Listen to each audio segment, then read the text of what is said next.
Thanks very much for joining us for episode 38 of InTek Freight and Logistics, the podcast. I'm Kevin Baxter, and I'm joined by my co-host for this edition, InTek CEO Rick Lagora. Rick, welcome back. Hey, thank you. It's been a while. It's been a few episodes with no Rick, so yes. Nice to see you. On this episode, we are taking the temperature of the freight market as we hit the halfway point of 2024, and we're fortunate to have a noted expert, adept at making sense of the mountains of data available and sharing his analysis regularly on to help. Oh, and by the way, he's also a supply chain professor. We welcome Dr. Jason Miller, tenured associate professor of logistics at the Eli Broad College of Business at Michigan State University. Jason, thanks very much for joining us. Hey, thanks for having me. So let's start off. I like to do a little bit of a bio sketch on the first question. So tell us a little bit about your background in the industry and how a typical day goes for you.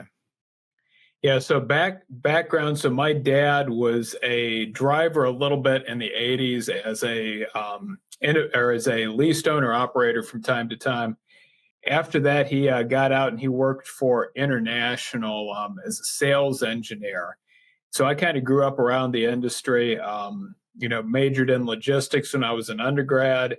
And then that was right during right when I was getting around to graduate, the good old global financial crisis hit. So you couldn't, really buy a job. I was in Northeast Ohio at a fairly small school, and a couple of the faculty members there pushed me to get a PhD. I had no idea what I was getting into. I thought, I remember the first thing I said to them was, well, don't you need to work a few years and get experience? And they're like, no, you'll discover why. Just go do it now. And so I ended up down at Ohio State, doing that right out of undergrad.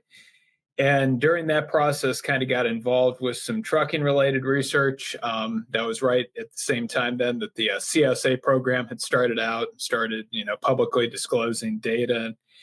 And so really got into the space, more as a convenient context, because you could do a lot of research on motor carrier safety. And then as time went on, just sort of broaden things out, and especially 2017, 2018 hit, the market really got hot. There was, I'd say, the most interest, especially from an executive education standpoint, which we do a lot of here at Michigan State, on what's going on in the trucking space. And so started following it fairly closely, not doing any commentary. And then once COVID hit and there was just this thirst for supply chain related information, just sort of dovetailed well, and kind of led to where things are today. Question on the Ohio State University. Based off of the stuff, I'm a graduate there, so a little bit of a fan. We've got some paraphernalia in the office here too, I think. Yeah, just a touch, but just a touch. But in any case, you post a ton of stuff out there on LinkedIn. Much of it is very statistical oriented. Was your doctorate very statistically based, or what did that look like back there? So all business doctorates today are pretty much applied statistics. Like, you have to be a good statistician to really do any type of research. I was a quantitative psychology minor, so I was a little bit even more on the stats side. But essentially, all business PhDs today, if somebody would ask me in undergrad, they'd say, I want to go get a PhD in business. What should I major in? I would tell them statistics and computer science. That's where you actually start, because you can learn the business stuff later on, but it's a little bit harder to go the other way. Well, that's one of the reasons why I enjoy reading your stuff, is because it's so data driven and fact driven, based off of, you gather a bunch of different statistics out of the government and you cut them and slice them in a way that's very easily understood. I appreciate it. Yeah, that's I think the biggest challenge is the government generates so much useful data, but unfortunately, it's not really disseminated in a way that makes it really palpable and consumable for those in industry. And so folks are wondering, what does a producer price index mean versus, say, it's like that terminology alone scares people. It's like, hey, this is the price people are receiving for what they, the goods they make or the services they provide, and it shows change over time. So a lot of it is translating that econ speak into business speak. And you kind of touched on this a little bit, getting into the more general, like, public facing analysis in the time during the pandemic and everything, how did it kind of dovetail? You mentioned it was a good fit, really, with stuff you were already doing with teaching. How do those sort of relate to each other? Yeah, so I'd say, 2020 hit. There's this desire to understand, how quick is the recovery going? Where freight volumes at, and questions like that. And then even, understanding, okay, we started seeing import surge, but somebody say, well, what's in those containers? And it's like, okay, well, oh wait, there's Census Bureau data on that. We just have to go grab it. Or, where's trucking capacity at? Well, there's employment data over here, but we have to understand, what does that employment data specifically mean? And I was doing at the time, right as COVID hit, a little bit of research on industry level driver turnover dynamics that the ATA had been gracious enough to provide. Looking at how, wage conditions in the industry, job, the amount of payroll change, et cetera, sort of predicted the ATA's data to somewhat ironically also show that the turnover behavior for truck drivers is quintessentially what you would expect from any normally functioning labor market. And so a lot of what I was already doing sort of dovetailed into that. And so it was then just a matter of finding what was useful content to convey to folks. And then essentially, for me, as time went on, learning, okay, this source is this, that source is that source seems fairly predictive versus that source doesn't, really mean that much. All right, so that was sort of all of a preamble, and you mentioned the 2020 timeframe. It sounds like deja vu. You were talking about when's the market going to recover, how's the volume looking, all that kind of stuff. So we're on a broad level. Where do you say we stand right now? My sense is right now we're kind of bouncing around the bottom of a trough right now with, freight volumes overall peaked in first and second quarter of 2022. And I say that because that was actually sort of peak importing period combined with manufacturing had essentially almost completely recovered pure output volume basis by that point in time. And then, we had this sort of start of a fairly sharp downtick in late, I'd say late Q3 of 2022. And then that sort of just continued all sort of smooth and steady through 23. And now we're just moving around the sort of bottom of this trough, and we can't really seem to get out of it. Is the challenge, is that it seems manufacturing activity still muted. Yes, containerized imports are strong, but they're nowhere near above the trend line that existed before COVID that they were in, say, 21 or 22, to cause enough of a imbalance in freight networks to really put a lot of volume on the spot market that would be needed to really get those spot rates up. And we had record new entry of capacity in 21 and 22. And so profits were so strong in 21 and 22 that it's helped folks stay around as well through a weaker market. And so I think, traditionally we would have expected more capacity to have exited versus what actually has exited by this point in the cycle. Yeah, the other kind of piece of it that we see talked about a lot is the words freight recession. You didn't actually say those right there. Would you still say, have you said that? And then also, do you see us still right there right now?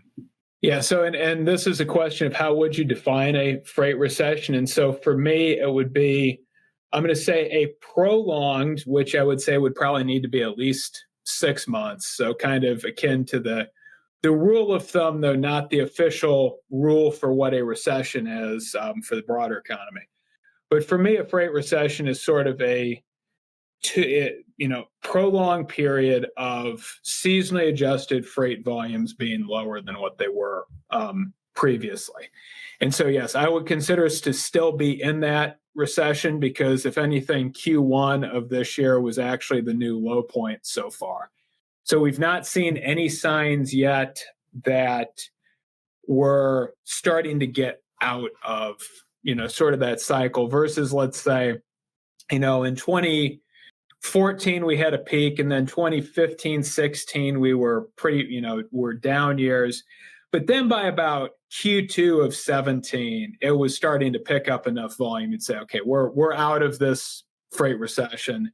And then you just start moving forward. And then, typically the challenge is that it's actually harder to have a really prolonged up period than it is historically to have sort of a prolonged soft period.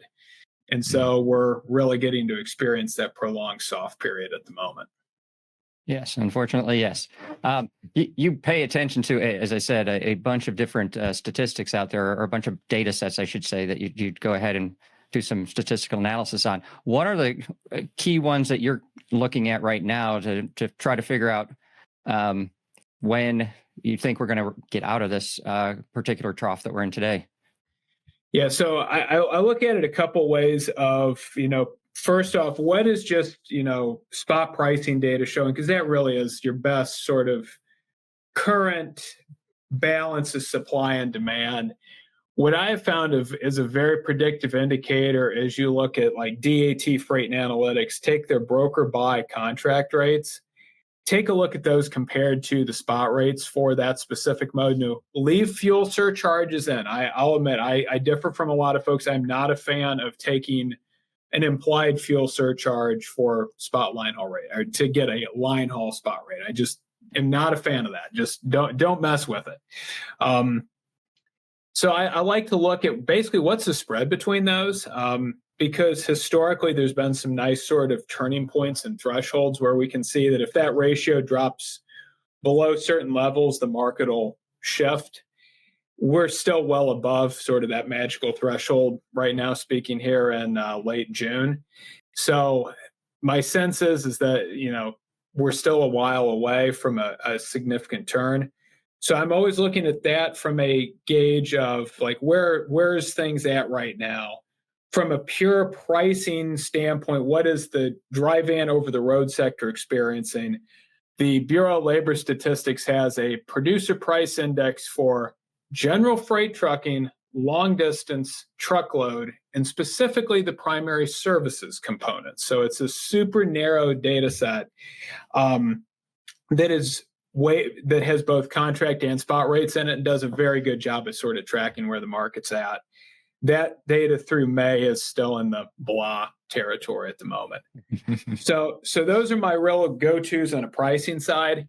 From a demand side, I definitely think I differ from from a lot of folks in that I spend most of my time looking at where's manufacturing activity at per the Federal Reserve Board's industrial production data, with a very strong emphasis on food, chemicals excluding pharma, non-metallic mineral products, so things like bricks and clay and glass and concrete blocks and all this stuff, paper, primary metals, and maybe motor vehicle and parts, but actually to a little bit lesser extent.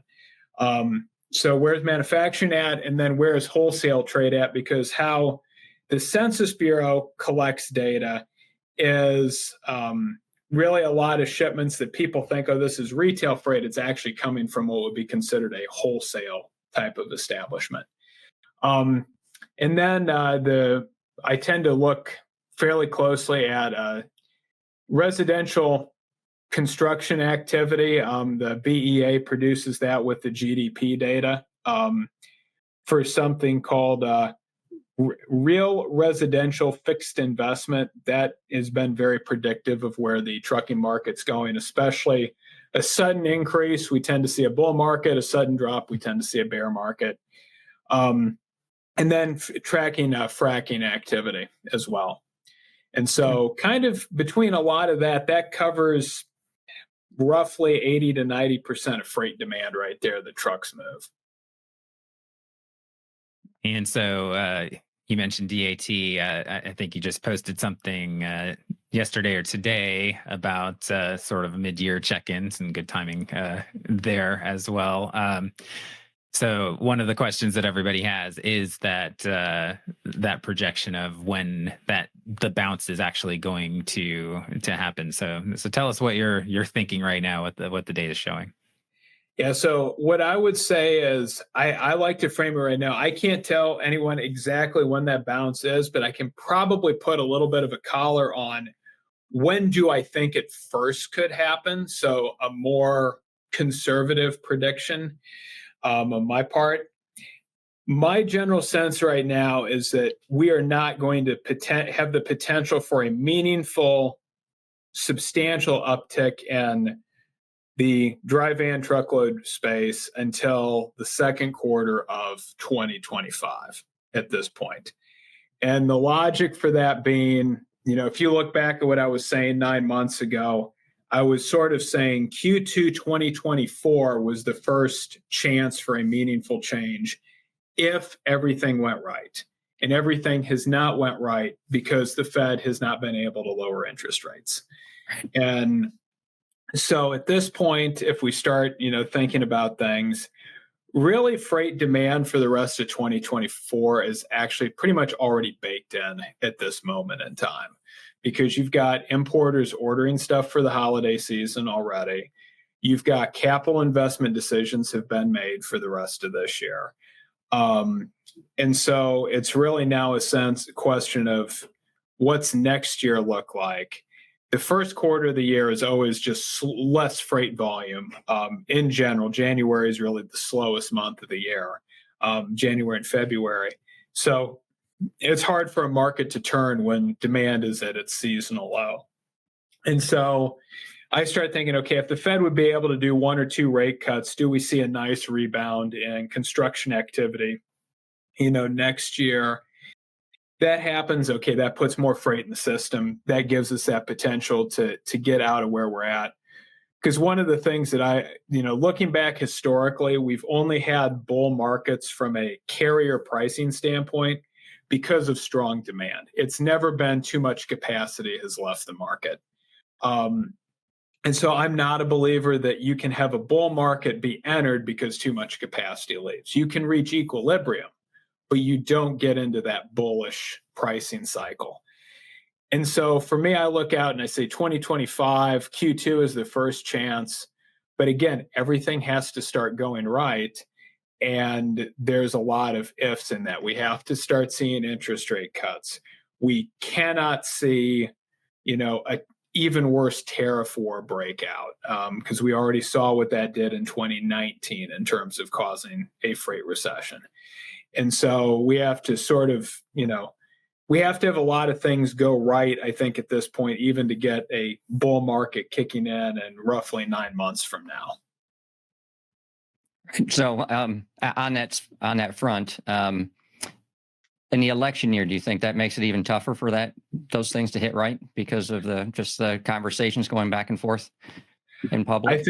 I think it makes it very difficult for capital investment decisions for folks to pull triggers between now and November, certainly, which basically bakes in the rest of this year being a fairly blah year at the moment. I mean, the way I like to think of it is June is typically, with DATS data, always been one of the strongest months seasonally, June and December.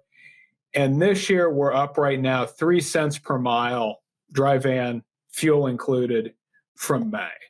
Even if you go back to 2019 in a soft market, we were up 10 cents per mile in June. And you go back to 2018, it was 18 cents per mile.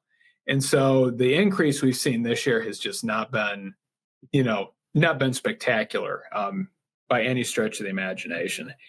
And so, yeah, I think it's a highly consequential presidential election. And, frankly, my general standpoint is neither party is talking in a way that would make me really encouraged from a freight demand standpoint at the moment. So one of the factors that we've seen discussed a lot by maybe the more optimistic folks out there has been the idea that we had last year a situation, well, I guess starting in 22 and into last year, retailers had overordered. They were, expecting that demand was going to continue unabashedly for who knows how long. So then there was the whole destocking, restocking, all that right sizing inventory. Um, you mentioned something recently about maybe tampering down the expectations of the idea that now that the destocking has been done, we're just going to see a bunch of restocking.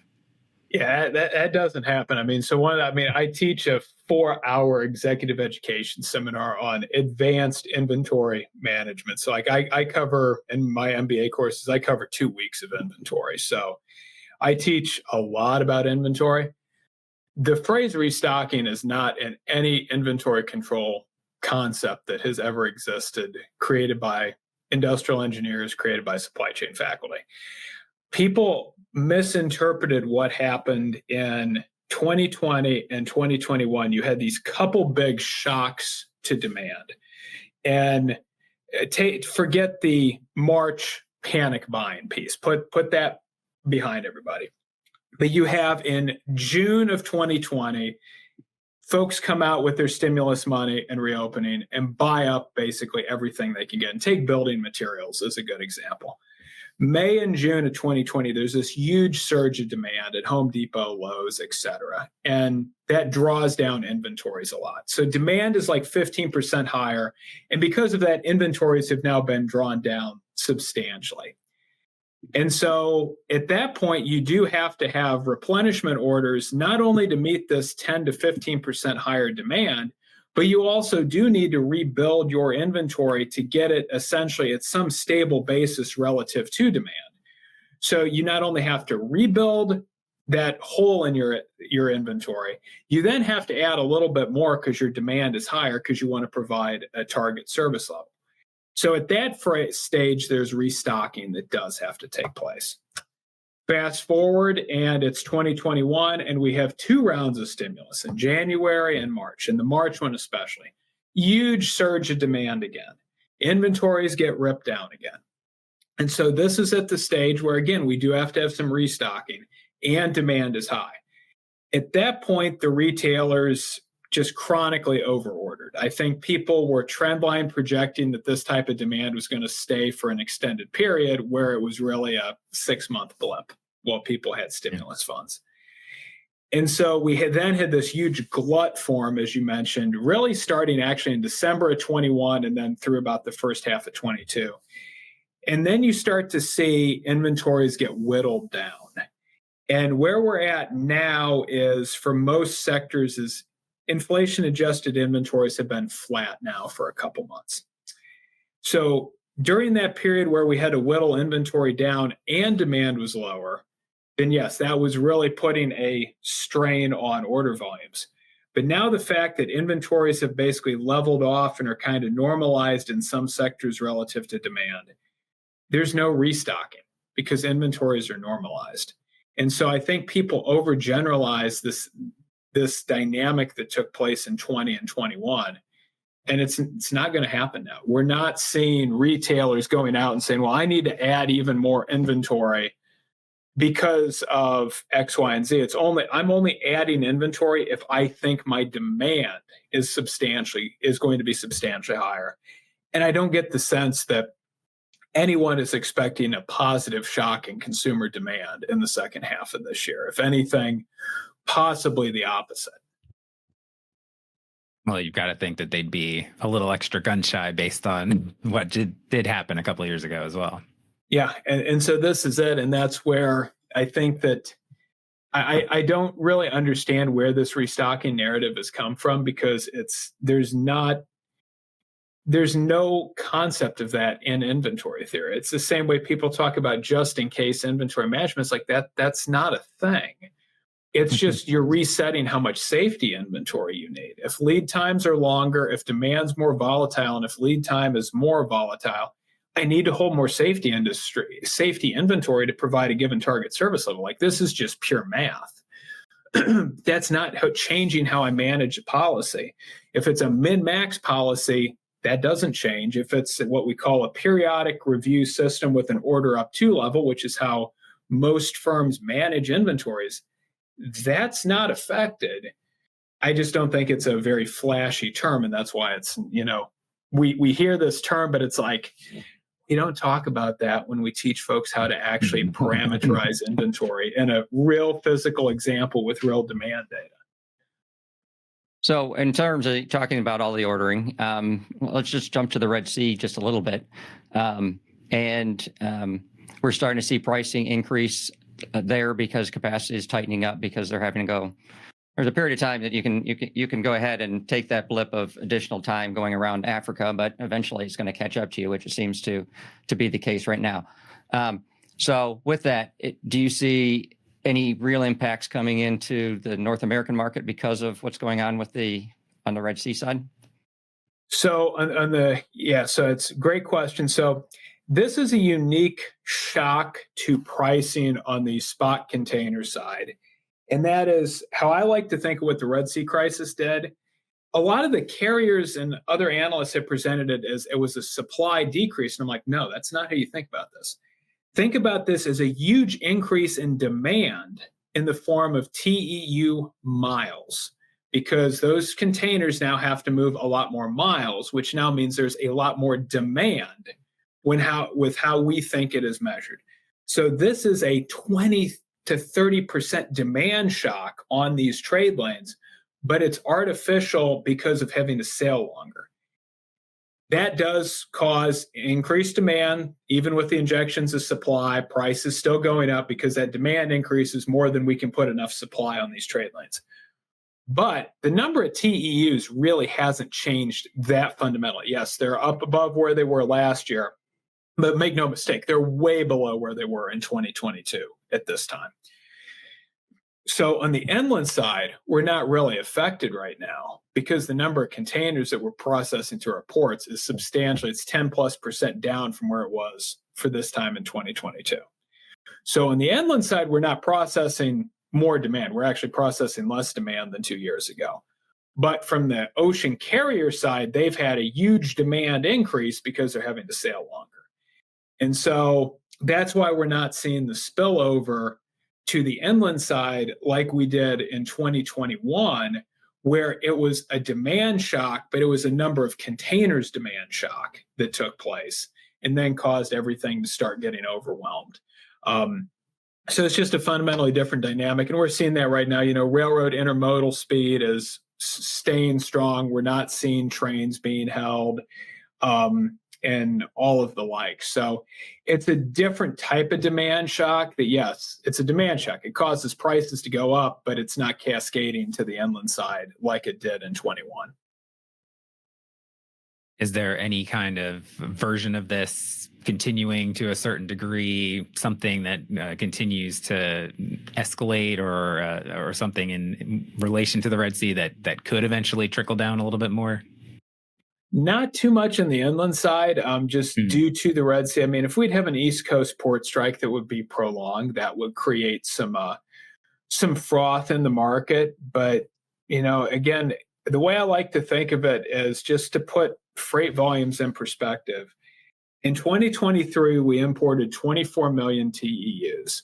Say 2 TEUs equals 1 truckload of freight. That's even being generous. So that gets us 12 million. Then use the rule of thumb that roughly a third of containerized imports really don't leave the broader metro area or state area in which they come in. I mean, a third that comes into Los Angeles and Long Beach stays in Southern California because there's that many people that live there.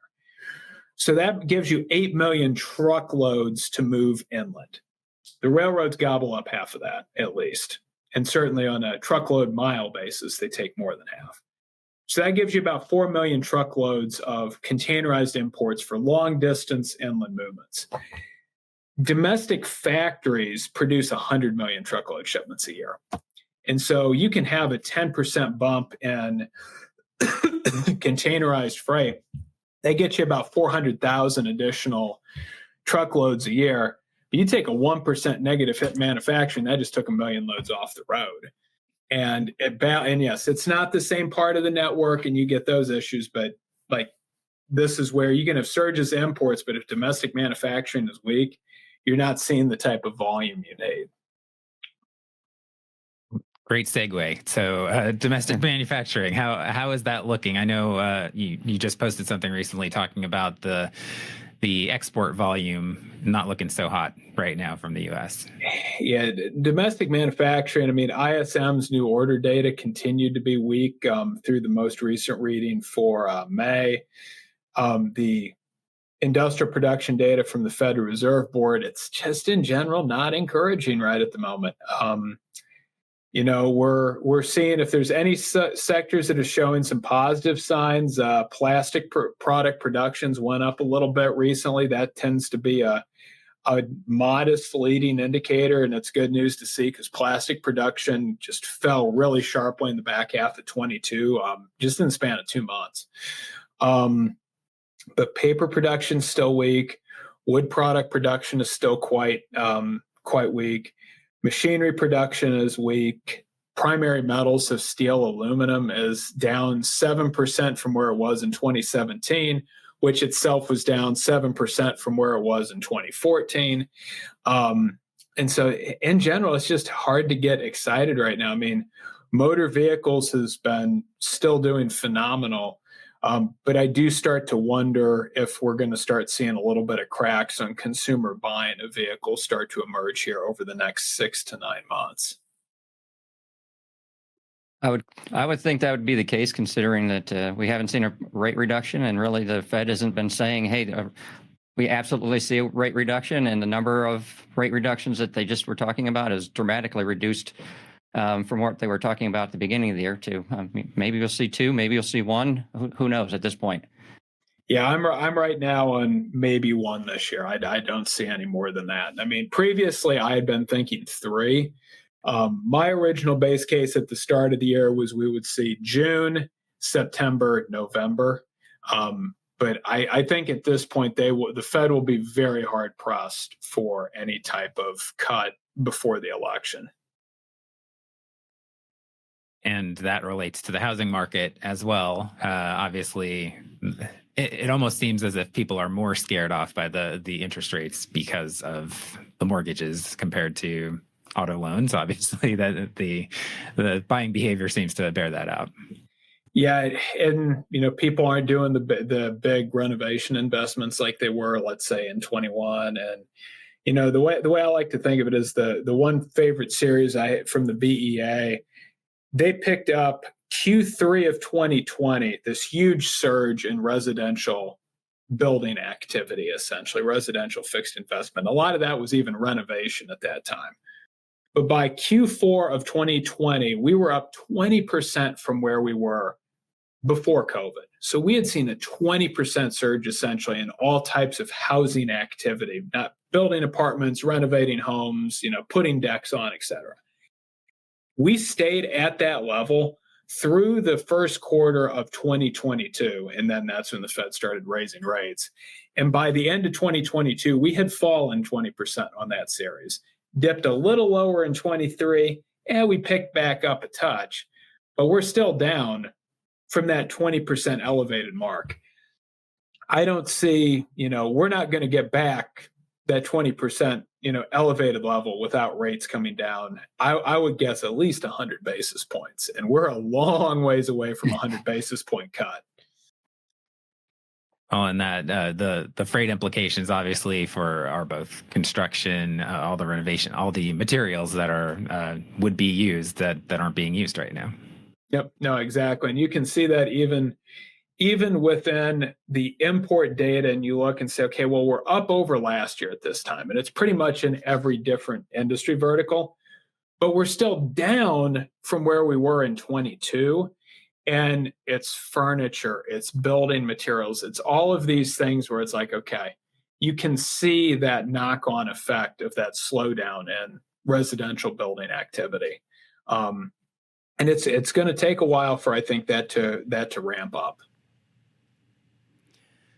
So, in terms of truckload versus over the road versus intermodal, earlier this week, the Cass Freight Index came out. They come out every month, and one of the things that stuck out there is it seems as if the truck side is maybe doing even a tad worse than intermodal so far this year. Is that what you're seeing as well?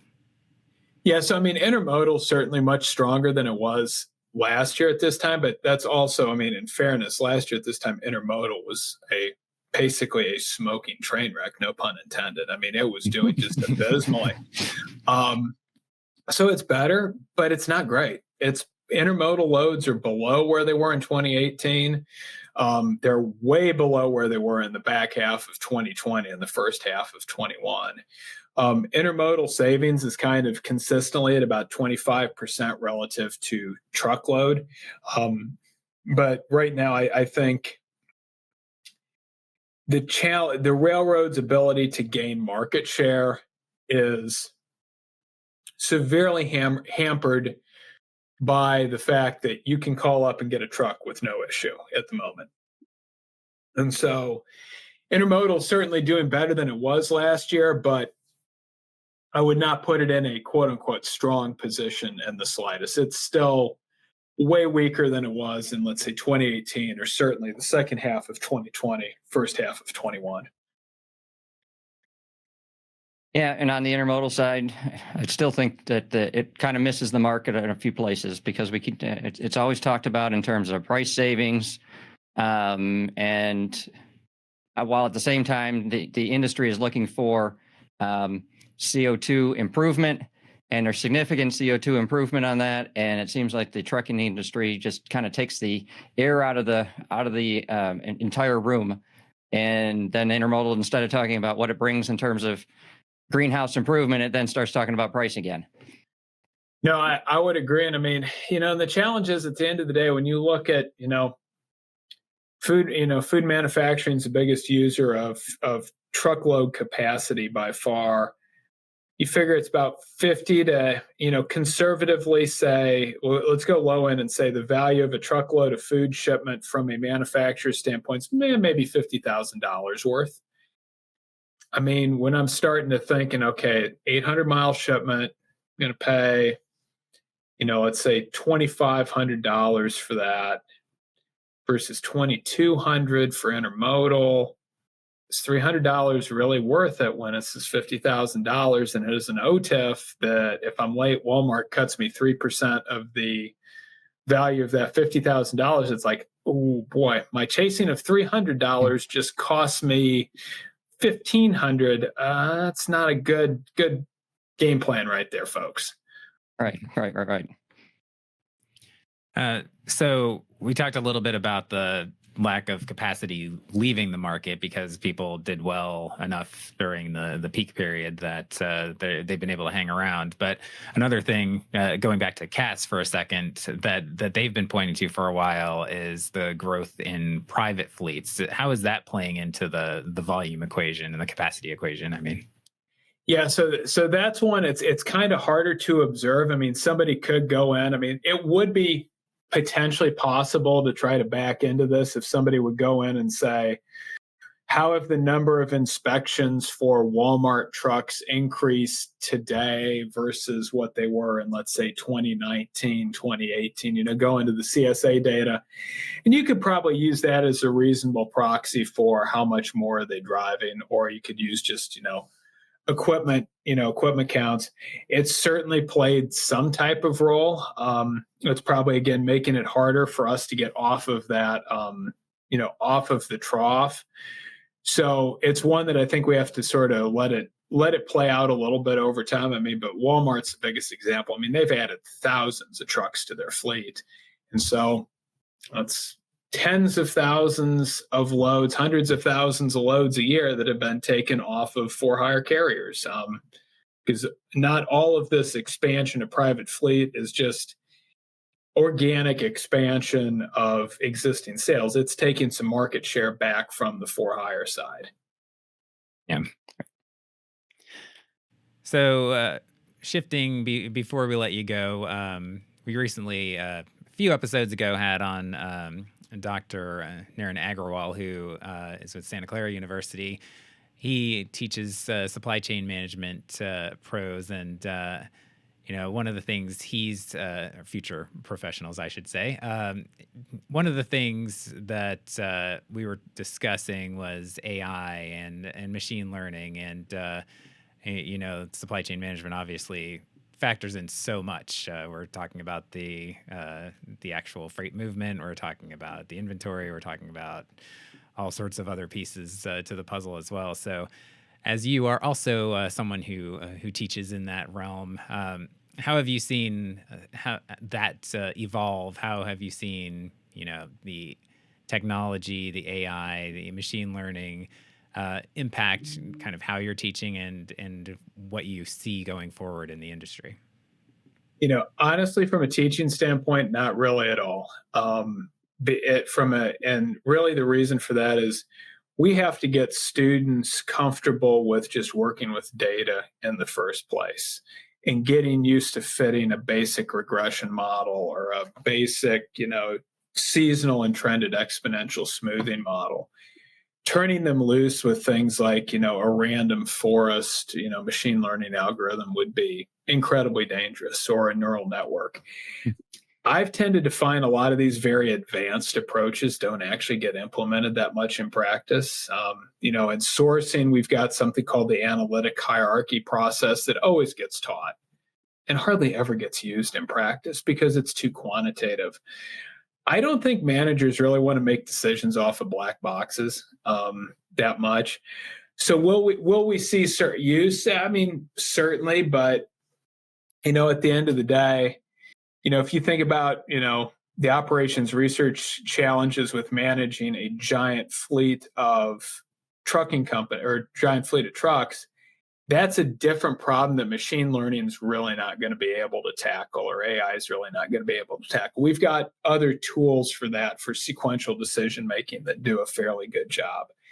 So I'll admit, I am a big AI skeptic. I'm honestly quite worried that we're building a new .com bubble with AI, because at the end of the day, I tend to be a big believer in sort of the big innovations thesis from a gentleman named Gordon, who's at Northwestern, that, the innovations in the 1870s, through the 1970s, electrification, synthetic chemicals to get pharmaceuticals, the diesel and gasoline engines, those were the ones that really changed fundamentally human existence, and then the computer and things of that sort. But you move on down and say, man, we function pretty well without the internet, and we couldn't do what we're doing here. But the computer had a much bigger effect than the internet did. I have a hard time envisioning AI having more of an effect than the internet. Maybe that's me having a closed mind, but it's the same way people talk about transportation modes, and it's like, people get all excited about, truck and things like that, or drones. And I'm like, time out. The railroads was the one that fundamentally changed the nature of the American economy. We ran World War II with railroad. Truck did not play that much of a role. And so I always look at, kind of historically, each of these innovations has had a much less pronounced effect than the last one. I think for sectors like drug discovery, AI is going to be phenomenal because you can train it to do that really well.